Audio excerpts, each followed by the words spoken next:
آج کی اس 5ویں کانفرنس میں چند گزارشات پیش کرنی ہیں۔ ایک تو اس کانفرنس کی یہ خوبی اور اعجاز ہے کہ پچھلے سال جو مقالات پڑھے گئے تھے انہیں معرف عقائد کے نام سے چھاپ دیا گیا ہے۔ یہ ایک خانقاہ سے جاری ہونے والا نیا رجحان اور نیا ٹرینڈ ہے۔ یہاں قبلہ پیر صاحب نے اس کانفرنس میں جو شرکت کی، آپ کو بلا کے دم اور تعویذ دینے کے لیے نہیں، بطور مقالہ نگار کی ہے، اور مقالے میں انہوں نے وہ کتابوں کے نام امام رازی، شرح المواقف، شرح عقائد اور ان چیزوں کا ذکر کیا ہے۔ اس سے آپ اندازہ لگا لیں کہ حضرات مجددیہ اور صوفیاء نقشبندیہ کا علمی حوالے سے طرز عمل کیا رہا ہے، اور آپ لوگ خوش قسمت ہیں کہ ایک ایسی شخصیت سے وابستہ ہیں جس کا اوڑھنا بچھونا اپنے سے جڑے ہوئے لوگوں کے عقائد اور اعمال کی تصحیح ہے۔ خانقاہ کا بنیادی مقصد بھی صیانت عقیدہ اور حسن اعمال پیدا کرنا تھا، اور اس مقصد کے لیے یہ جو کوششیں کی جا رہی ہیں، بلکہ خانقاہ کا جو کردار مٹ گیا تھا، قبلہ پیر صاحب اس کردار کو اور اس معاشرتی اور سماجی رویے کو، خانقاہ کے رویے کو زندہ کرنے کی کوشش کر رہے ہیں۔ اور میں اس حوالے سے شکر گزار ہوں ڈاکٹر حسیب قادری صاحب کا اور جناب صادق علی زاہد صاحب کا کہ آج اس رویے کو زندہ کرنے کے لیے انہوں نے قبلہ پیر صاحب کی جو علمی اور فکری معاونت کی ہے، اللہ کریم انہیں اس کی جزا عطا فرمائے۔ آج کی اس کانفرنس میں قبلہ پیر صاحب کا بنیادی نقطہ نظر یہ ہے کہ مقالہ نگاروں کو یونیورسٹیز کی طرح اکٹھا نہ کیا جائے اور پھر اینڈ پہ ہم لوگ کہتے ہیں جی تصویر بنا لیں، میں نے اور کچھ نہیں کہنا، وقت ختم ہو گیا ہے۔ لیکن یہاں آپ نے یہ دیکھا کہ اہل علم کو چن کر بلایا جاتا ہے اور پھر ان کو مکمل سنا جاتا ہے۔ آپ نے صادق علی زاہد صاحب کی گفتگو سنی، انتہائی دقیق اور بور کرنے والی گفتگو۔ یہ کمال ہے پیر صاحب کا کہ انہوں نے آپ کو اس مزاج کا بنایا کہ آپ ایسی علمی اور فکری گفتگو سنتے ہیں، ورنہ ہمارے ہاں نعرے اور واہ واہ والا جو طرز ہے وہ یہاں نہیں پایا جاتا۔ ایک اصول جس کے تحت صادق علی زاہد صاحب نے پوری گفتگو فرمائی، وہ اصول یہ ہے کہ انبیاء کرام علیہم السلام میں کوئی ایسا عیب نہیں ہوتا جس کو دیکھ کے لوگ ان سے نفرت کریں۔ یہ پوری گفتگو اس اصول کے تحت تھی، اور اس کے لیے اللہ رب العزت نے اتنا اہتمام کیا کہ لوگوں کو شک پڑا کہ حضرت موسیٰ علیہ السلام میں فلاں جسمانی عیب ہے، تو اللہ رب العزت نے اس عیب کو لوگوں کے سامنے آشکارا کرنے کے لیے کہ عیب نہیں ہے، ایک پتھر کو چلا دیا، ایک معجزہ دکھا دیا، لیکن اس بات کو گوارا نہ کیا کہ نبی کی طرف کوئی عیب کو منسوب کیا جائے۔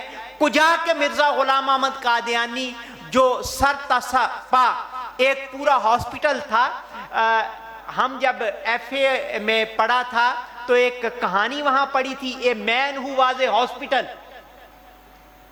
تو اے مین ہو واز اے ہاسپٹل کی پوری تصویر اگر ایک جسم میں دیکھنی ہو تو وہ مرزا غلام احمد قادیانی تھا۔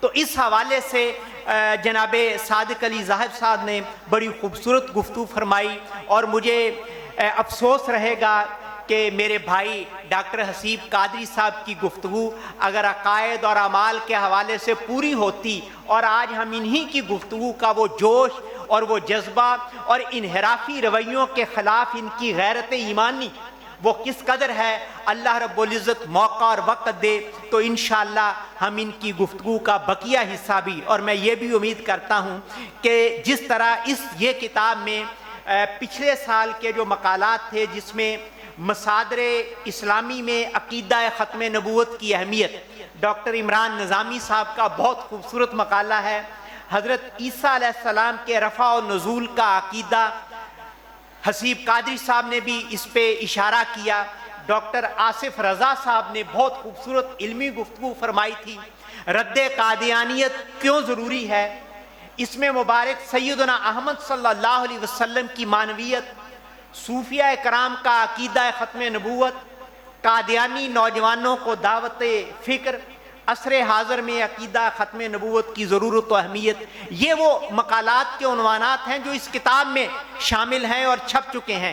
اور انشاءاللہ ڈاکٹر حسیب قادری صاحب اصولی اور فکری حوالے سے جو چیزیں پیش کریں گے انشاءاللہ وہ بھی آئندہ چھپیں گی۔ مجھے حکم دیا گیا تھا کہ وجود باری تعالی ایک توحید ہے، ہم فرسٹ ایئر کی اسلامیات میں جو پڑھتے ہیں وہ توحید اور وجود باری تعالیٰ کے دلائل کو مکس کر دیتے ہیں۔ ایک وجود باری تعالیٰ ہے کہ کوئی وجود ہے، یہ مائک بنا ہے تو اس کے پیچھے کوئی وجود ہے، اور ایک وہ وجود ہیں تو کتنے ہیں۔ یہ دو مباحث ہیں جن کو دیکھنا چاہیے۔ وجود باری تعالیٰ کے بارے میں دلائل کی بھی کثرت ہے اور میں نے وہ لکھا سارا، لیکن چند 5-7 منٹ میں چند باتیں جو آسانی کے ساتھ ہم سمجھ سکیں۔ اس دور میں جو سب سے بڑا فتنہ اٹھ رہا ہے وہ وجود باری تعالیٰ کے انکار کا ہے۔ وہ کہتے ہیں یہ کائنات مادے سے بنی اور مادہ آیا اور مادے نے سارا کچھ کیا، لیکن وجود باری تعالیٰ کے دلائل پہ اگر قرآن کی روشنی میں غور کریں، وہ ایک عام آدمی سے لے کے ایک سائنٹسٹ تک انسان کو متاثر کرتی ہے۔ ایک کتاب چھپی تھی، اردو ترجمہ اس کا ہوا تھا خدا موجود ہے، اس میں 40 سائنسدانوں کی شہادتیں ہیں۔ کسی نے کہا کہ میں نے کان کو دیکھ کے خدا کو مانا، کسی نے کہا میں نے آنکھ کے پردے کو دیکھ کے خدا کو مانا، کسی نے کہا میں نے پھول کو دیکھ کے اللہ کو مانا۔ آپ اندازہ لگائیں کہ تتلی کے پر پہ بکھرے ہوئے رنگ اگر کوئی یہ کہہ دے خود بکھر گئے ہیں، وہ کتنا بڑا پاگل ہوگا۔ جبکہ ہم یہ نہیں مانتے کہ ایک مل میں کپڑا رنگ اکٹھے پڑے رہے ساری رات، کبھی کوئی کہہ دے کہ یہ ساری رات پڑے رہے اور صبح پرنٹ ہو گیا۔ کیسے کہہ سکیں گے کہ تتلی کے پر پہ خوبصورت بکھرے ہوئے رنگ کسی مصور کی کاریگری کے بغیر بکھر گئے؟ یہی وجود باری تعالیٰ ہے، اور ہر آدمی اپنے علم اور عقل کے مطابق، بڑی معروف بات ہے، کسی مائی سے پوچھا گیا تھا کہ تم نے اللہ کو کیسے پہچانا؟ کہتی اپنے چرخے سے۔ تو پوچھا چرخے سے کیسے؟ کہنے لگی میں چلاؤں تو چلتا ہے، میں نہ چلاؤں تو چلتا نہیں۔ یعنی دلائل کی سائنسی توجیحات اپنی جگہ، اور اسی چیز کو یہ جو مائی کا نقطہ نظر ہے اور سادہ ترین نقطہ نظر ہے، نیوٹن نے کہا تھا کہ کسی بیرونی، نیوٹن کا قانون یہی ہے، کسی بیرونی قوت کی غیر موجودگی میں ساکن جسم ساکن رہتا ہے اور متحرک جسم یکساں سپیڈ سے خط مستقیم میں اپنی حرکت قائم رکھتا ہے۔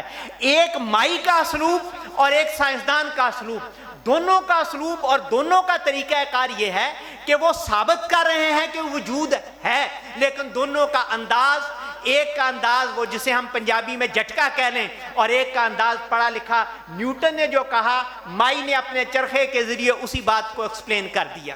قرآن کریم ہمیں اس حوالے سے جو بنیادیں فراہم کرتا ہے وہ بڑی واضح ہیں، قرآن کے دلائل بڑے واضح ہیں۔ قرآن کریم نے جو سب سے پہلے دلیل پیش کی ہے وہ رسول اللہ صلی اللہ علیہ وسلم کو برہان کہا ہے۔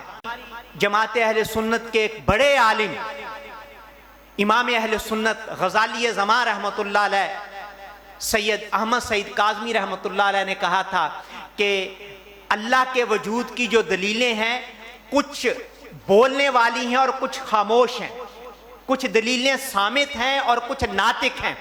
جو دلیل ناطق اللہ کے وجود کی بولتی دلیل ہے، جو سر تا پا بول بول کے کہہ رہی ہے اللہ ہے، وہ ذات رسالت مآب صلی اللہ علیہ وسلم ہے۔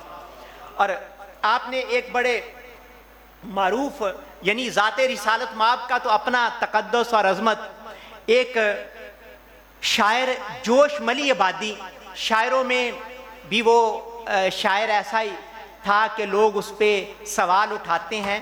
اس نے ایک شعر میں وجود حسین کو اس انداز میں پیش کیا. وہ کہتے ہیں کہ انسان کے دل میں سجدہ کرنے کی جو کشش موجود ہے, رات وہ جاگتا ہے اور جاگ کے چاہتا ہے میں سجدہ کروں, یہ اندر کی جو کشش اور تڑپ ہے, یہ تڑپ اس بات پہ دلالت کرتی ہے کہ کوئی ہے. اس کو اس نے شعر میں بیان کیا ہے.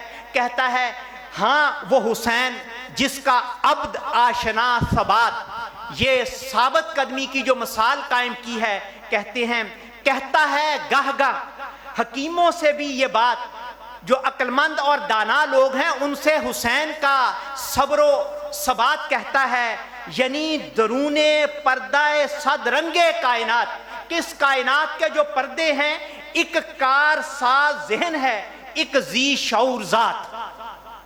کہتے ہیں کائنات کے جو پردے ہیں ان کے پیچھے ایک ذہن ہے. اور پھر کہتے ہیں سجدوں سے کھینچتا ہے جو مسجود کی طرف, سجدوں سے کھینچتا ہے جو مسجود کی طرف, تنہا جو ایک اشارہ ہے معبود کی طرف. یہی اشارہ کہ انسان کے اندر سجدے کی تڑپ اور طلب پائی جاتی ہے, اس بات کی دلیل ہے کہ اللہ ہے.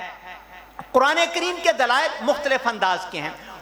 ان میں ایک دلیل جو ہے وہ یہ ہے کہ جو مخلوق پیدا کی گئی ہے اس میں مقصدیت ہے. جو بھی اللہ رب العزت نے نیند پیدا کی, تو اگر اس نیند میں مقصدیت نہ ہوتی تو ڈاکٹر کے پاس جاتے ہوئے ڈاکٹر پہلا سوال یہ نہیں کرتا کہ نیند پوری ہوتی ہے, نیند پوری آتی ہے. یہ ڈاکٹر سوال, آپ کا بلڈ پریشر ہے, آپ کو شوگر ہے, آپ کو بخار ہے, تو ڈاکٹر یہ کیوں پوچھتا ہے نیند کا کیا تعلق ہے؟ نیند کے اندر ایک مقصدیت تھی جو اللہ نے رکھی اور اس مقصدیت کے لیے نیند عطا کی. اور یہ نیند آپ کو بتاتی ہے کہ مقصد ہے اس نیند کا کوئی. اگر آپ نہ سوئیں تو بیماریاں اپنی جگہ, کام چوری اپنی جگہ, لیکن ہم نے اس سسٹم کو جو اللہ نے کہا تھا میں نے رات کو پیدا کیا ہے نیند کے لیے, اور ہماری رات جاگنے کے لیے ہے اور دن سونے کے لیے ہے, یہ قدرت کے سسٹم سے انحراف ہے اور یہ ہم بھگت رہے ہیں بیماریوں کی شکل میں اور دیگر چیزوں کی شکل میں. اسی طرح آپ کبھی رات کا ماحول دیکھیں, رات سورج کی تپش نہیں ہے, بلکہ ایک بندے نے سورج کی تپش اور سورج سے کہتے ہیں اگر بجلی پیدا کی جائے تو پوری دنیا کو 1 گھنٹے کا جو بل دینا پڑے وہ 1 ارب 70 کروڑ ڈالر فی گھنٹہ ہے, اور اللہ ہمیں مفت دے رہا ہے. پھر ایک بندے نے کیلکولیشن کر کے کہا کہ جتنی ہم سورج سے سال میں تپش حاصل کرتے ہیں, اگر اتنی تپش ہم نے مصنوعی ذرائع سے حاصل کرنی ہو تو 61,000 ارب ٹن سالانہ کوئلے کی ضرورت ہے. 61,000 ارب ٹن سالانہ کوئلہ چاہیے اگر اتنی حرارت جو ہم سورج سے لے رہے ہیں وہ حرارت ہم حاصل کرنا چاہیں. تو کیا اللہ نے رات کو سورج کو چھپا لیا کہ اندھیرا رہے اور نیند آ جائے, دن کو سورج نکال دیا کہ تم کام کرو اور تمہارے اندر حرکت پیدا ہو, اس حرکت کے لیے ایک ماحول پیدا کیا اور اس سکون کے لیے ایک ماحول پیدا کیا. کیا یہ ایک ایسے مادے سے توقع کی جا سکتی ہے جس مادے کے بارے میں کہیں کہ نہ اس میں جان ہے, نہ سوچ ہے, نہ کچھ ہے؟ یہ کون کر سکتا ہے جس میں 2 چیزیں لازمی ہوں, ایک علم اور ایک حکمت, ایک علم اور ایک حکمت. اگر کسی میں علم اور حکمت ہے تو اس کی بنائی ہوئی ہر چیز میں مقصدیت ہوگی, اور اگر علم اور حکمت نہیں تو اس کی ہر چیز میں مقصدیت آپ کو نظر نہیں آئے گی. بعض لوگ یہ مختلف آیات, اونٹ کا ذکر ہے, نباتات کا ذکر ہے اور بہت ساری چیزوں کا ذکر ہے, لیکن میں صرف بعض لوگ کہتے ہیں کہ جی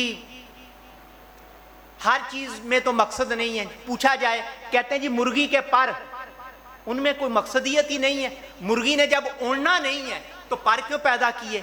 تو آپ سے یہ کس نے کہہ دیا کہ پر ہمیشہ اڑنے کے لیے ہوتے ہیں؟ یہ حماقت ہے کہ ہم نے ایک چیز جو ہے ہی نہیں, یہ کب طے ہوا ہے, کہاں طے ہوا ہے, کس قانون اور اصول سے طے ہوا ہے کہ پر ہمیشہ اڑنے کے لیے ہوں گے؟ پروں کا کوئی اور مقصد نہیں ہے.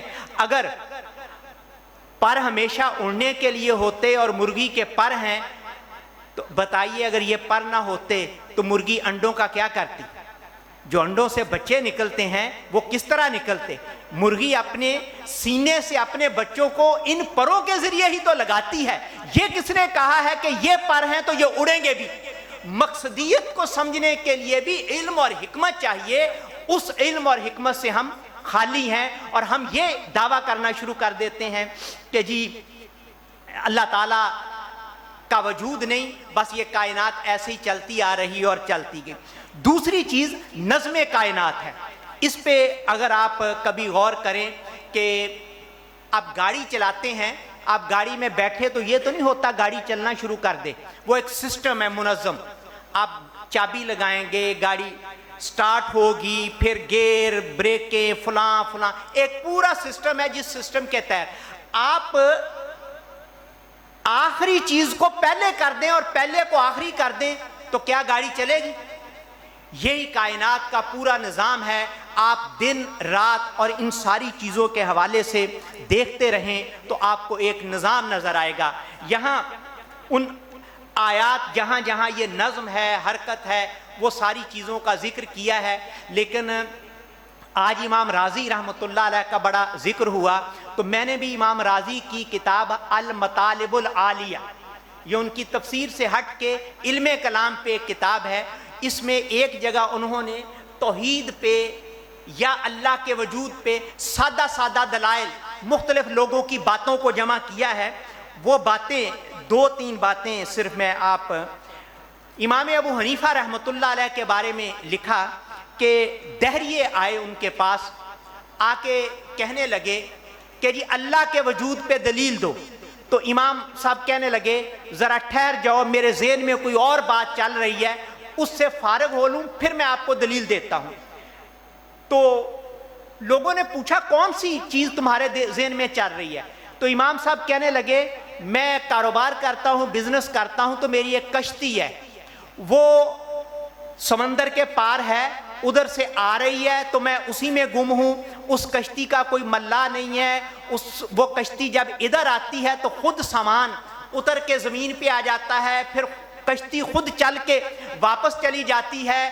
جب یہ کہا تو انہوں نے پوچھا سامان وہاں سے کون لاتا ہے؟ کہتے خود ہی لاد جاتا ہے، خود سامان لاتا ہے، ملا نہیں ہے، کشتی خود چلتی ہے، کنارے پہ آتی ہے، خود سامان اتر جاتا ہے.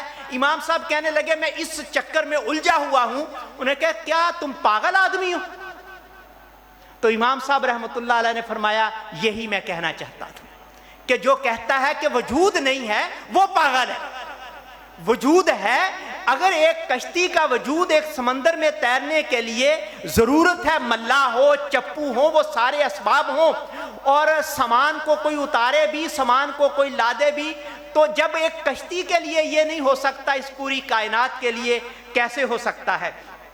جعفر بن محمد کا واقعہ امام رازی نے لکھا ہے. اس کے آخری جملے کچھ علمی اسلوب کے ہیں لیکن آپ لوگ سمجھ جائیں گے. ان سے پوچھا گیا اللہ کے وجود پہ دلیل دو، تو انہوں نے کہا اللہ کے وجود پہ سب سے بڑی دلیل میں ہوں. جعفر بن محمد کہتے ہیں. ان سے پوچھا کیوں؟ تو کہنے لگے ایک وقت تھا کہ میں موجود نہ تھا، پھر پیدا ہوا. جب میں پیدا ہوا تھا نہیں، پیدا ہوا تو ضرور کوئی ہے جو مجھے پیدا کرنے والا ہے. اچھا اب وہ پھر خود سوال کرتے ہیں کہ اگر کوئی کہے کہ جیسے دہریے کہتے کہ جی میں نے خود اپنے آپ کو پیدا کر لیا، میں نے خود اپنے آپ کو پیدا کر لیا، کہتا ہے جی ہو سکتا ہے میں نے خود پیدا، تو کہتے ہیں اس اپنے آپ کو پیدا کرنے کے لیے بھی پہلے میرا ہونا ضروری ہے تبھی میں اپنے آپ کو پیدا کروں گا نا. تو یہ وہ وجود باری تعالیٰ کی مختلف حضرت علی رضی اللہ تعالیٰ عنہ کا قول نقل کیا ہے امام رازی نے. اللہ پر دلیل یہ ہے کہ انسان کے قوت ارادہ میں نقص آ جاتا ہے، اس کے ارادے ٹوٹ جاتے ہیں. انسان بڑی کوشش کرتا ہے کسی چیز کو حاصل کرنے کی، وہ ملتی نہیں ہے، اور بعض چیزیں بغیر کوشش کے مل جاتی ہیں. وہ کہتے ہیں کہ اگر حصول چیز صرف کوشش پر موقوف ہوتا اور کامیابی ہر کوشش کے نتیجے میں ہونی چاہیے تھی، اس سے وہ نتیجہ نکالتے ہیں اسی طرح ایک بادشاہ کے دل میں آیا، اور بادشاہ کے دلوں میں مختلف خیالات آتے رہتے ہیں کہ اس کائنات کو پیدا کرنے والا کوئی نہیں۔ اس کا وزیر بڑا سیانہ تھا، اس نے بادشاہ کو کہا بادشاہ سلامت فلاں دن ایک دعوت، بادشاہ مان گیا، دعوت کی تو وہاں اس نے باغات، نہریں، فصلیں، جب بادشاہ گیا تو بادشاہ نے کہا یہاں تو کچھ بھی نہیں ہوا کرتا تھا، یہ اتنا کچھ کیسے تیار ہو گیا؟ کچھ دن پہلے یہاں کچھ بھی نہیں تھا۔ وزیر نے کہا سلطان بادشاہ سلامت سلامت رہے، کچھ عرصہ پہلے یہ ویران اور بیابان تھا، چند روز بعد ہم نے دیکھا کہ کسی کے بنائے بغیر یہ سب کچھ خود بن گیا۔ اور بادشاہ غصے میں آیا اور کہا کیا مجھ سے مذاق کرتا ہے؟ تو وزیر کہتا ہے بادشاہ سلامت مذاق آپ کے لائق نہیں، اگر تھوڑی سی آبادی بغیر کسی نگران کے نہیں ہو سکتی تو پھر آسمان و زمین جیسا عظیم نظام جس میں ہزاروں عجائبات ہیں کسی خالق کے بغیر کیسے ہو سکتا ہے؟ یہ قرآن کریم کے اسالیب سے جو ہمارے بزرگان دین نے جن چیزوں کو سمجھا اس کی یہ چند مثالیں آپ کے سامنے پیش کیں، لیکن قرآن کریم کا جو اسلوب ہے اس میں دلائل کے ضمن میں مقصدیت بڑی اہم چیز ہے۔ آپ اپنے وجود پہ جا کے دیکھیں، آپ کو نظر آئے گا کہ شاید یہ بال فضول ہیں، شاید یہ کانوں کا ڈیزائن فضول ہے، لیکن آپ جانتے ہیں کہ یہ موبائل کا دور ہے، کسی وقت آپ اس کو ایسے کرتے ہیں تو سگنل نہیں آتے، پھر ایسے کرتے ہیں تو سگنل آ جاتے ہیں، ٹیڑھا کرتے ہیں سگنل رک جاتے ہیں۔ آپ کبھی کان کے ڈیزائن پہ غور کریں، اگر کان کا ڈیزائن یہ نہ ہوتا تو کان کے ماہرین کہتے ہیں، اور وہ خدا موجود ہے کتاب میں لکھا ہے کہ پھر سگنل اندر پردے تک جانا اتنا آسانی سے ممکن نہیں تھا۔ یہ پتہ پتہ اور ورق جو ہے اللہ رب العزت کی قدرتوں کی عظمتوں کی گواہی دے رہا ہے۔ میں ایک دفعہ پھر قبلہ پیر صاحب کا شکریہ ادا کرتا ہوں کہ انہوں نے آپ لوگوں کو، ہم سب کو اس کام پہ لگایا کہ اصل عظمت اور عزت علمی دنیا میں زندہ رہنے سے ہے۔ آپ خوش قسمت ہیں کہ آپ اس وجود سے اور اس ذات سے منسلک ہیں جو شارح مکتوبات امام ربانی ہیں۔ ان کی توجہ کا مرکز مکتوبات امام ربانی ہے، اور اس دور میں امام ربانی رحمۃ اللہ علیہ کے مکتوبات مجدد صاحب نے ایک جگہ لکھا ہے، اور ہمارا ڈاکٹر حسیب قادری صاحب نے جو باتیں کی اس سے یہی پتہ چلا۔ مجدد صاحب کہتے ہیں کہ یہ زمانہ ایسا آ گیا ہے کہ طبیب مریض بن گئے ہیں،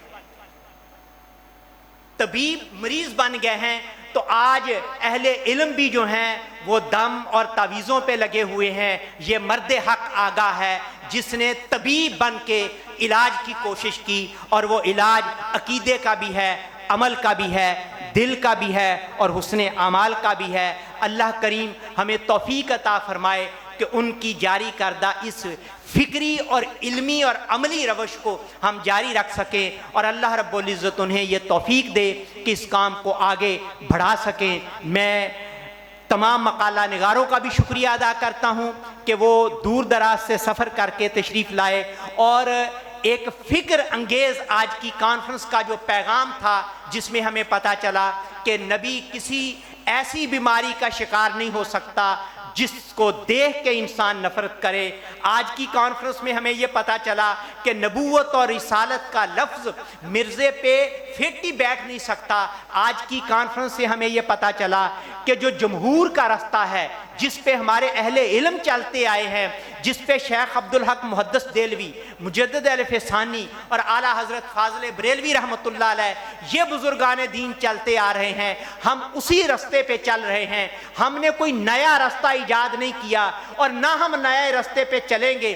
اور آخر میں ہمارے سلسلہ عالیہ مجددیہ کے ایک بزرگ تھے، ابو الحسن زید فاروقی، جامعہ ازہر کے فارغ تھے، مجدد صاحب کی اولاد میں سے تھے۔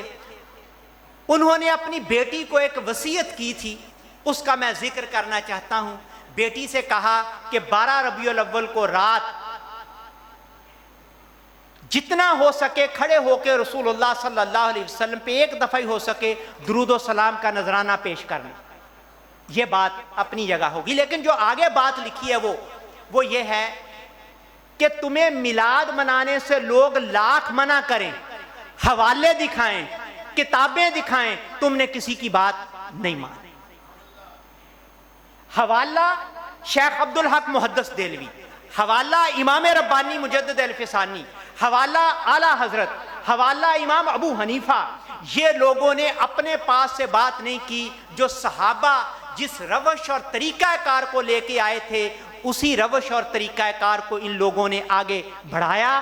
آج ہم کہہ سکتے ہیں کہ وہ روش اور وہ طریقہ ہم اسی پہ چل رہے ہیں، اور اللہ سے دعا کرتے ہیں کہ ہمیں اسی طریقے پہ جس پہ اعلیٰ حضرت تھے، جس پہ شیخ عبدالحق تھے، جس پہ امام ربانی تھے، اور جس پہ امام الائمہ امام ابو حنیفہ رحمۃ اللہ علیہ تھے، اس پہ چلنے کی توفیق عطا فرمائے۔